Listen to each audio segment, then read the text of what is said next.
1 has been trying to break into the US market since forever, and since the Circuit of the Americas joined the calendar in 2012, and since Drive to Survive's launch, it seems like they're finally starting to succeed in that goal, and the fact that we now have 3 races in the States on the calendar for the first time in about 41 years is a pretty good indicator of that. But one of the venues in the US has a bit of a problem if you ask me, and that's Miami. I think they're either going to have to make changes in the coming years, or they could be a risk. Now I know Miami has a contract until 2031. However, we've seen time and again that driver contracts sometimes mean jack shit in this sport. And I'm willing to bet that circuit contracts could potentially be not much different. For example, the Korean Grand Prix. The Korea International Circuit joined the calendar in 2010 on a 7-year deal. And so that means it should have been on the calendar until 2017. However, if you look at the last time the Korean Grand Prix was held, you will see it was 2013. 4 years before it should have been the last race. I know there are reasons why it was cancelled, but my point remains, it did not see out its contract length. But what for with Miami? Well, the racing action isn't really my biggest point on the problem Miami has, but it's worth a mention at the very least. Last year's Miami Grand Prix was not the best race. The only things I remember are Schumacher binning it into Vettel at turn 1 and throwing them both out of the points, and whatever happened with, I think, Gasly and Norris. Then as for this year, in all the racing in 2023 as a whole hasn't been brilliant so far, but that's not the topic for today. And to be fair to Miami, the race last weekend was actually decent, but it could have been better. And as I pointed out in my Miami GP review the other day, given the grid we had, it could have been a banger, but it was only decent and under-delivered a bit from the potential that was there. Non-circuit related factors like Prix maybe being a bit too conservative on the tires are there, and the fact that the Red Bull's a freaking rocket ship, but I feel like the track itself does play a bit of a role in it as well. I like Sector 1 and Sector 3 is fine. I have no problem with those two areas, but it's Sector 2 where I think changes could be made. Perhaps removing the turn 14-15 chicane to create a cleaner and better run into and out of turn 16 would be the move to go.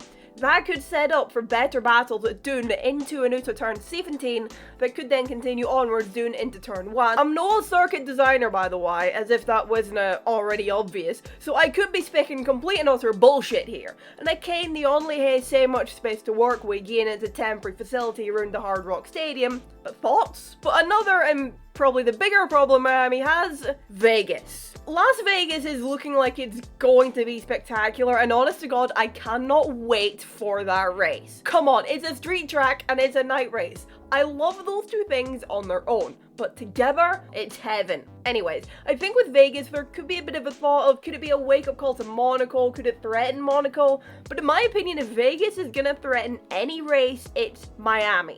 A ticket for Miami will cost you an arm and a leg as it is, and to be fair, that's kind of been okay for them the last couple of years, that more exclusivity type thing toward it one way, but this year, Vegas is also there as an exuberantly priced race on the US soil. It's gonna cost you a pretty penny to attend to. You cannot introduce one new venue that costs a lot of money to attend to, and then the following year introduce another venue in the same country that also costs a lot of money to attend to, and expect them to be able to coexist in harmony, if you ask me. One venue runs the risk of people choosing the other over it, and with the spectacle of Vegas, that's gonna majorly overshadow the strangeness of Miami. And with that, I think it risks only being a matter of time for them. I could, of course, be completely wrong here, and Miami and Vegas could coexist perfectly fine. And with everything I've said here being said, the Miami organizers have reportedly held discussions on switching it to a night race. And you know what?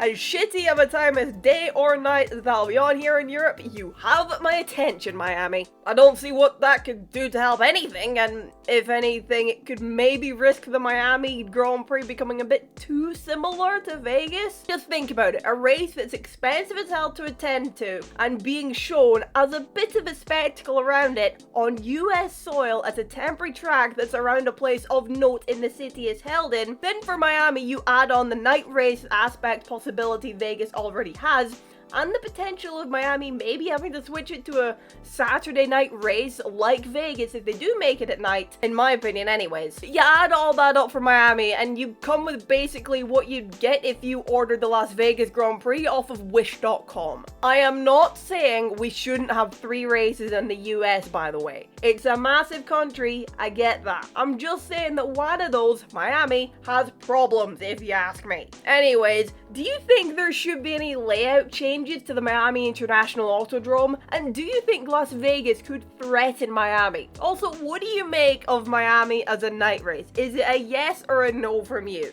Let me know your thoughts down in the comments below. Drop a like if you enjoyed the video, subscribe if you're new. Thank you all so much for watching, and I will see you in the next one. Bye bye.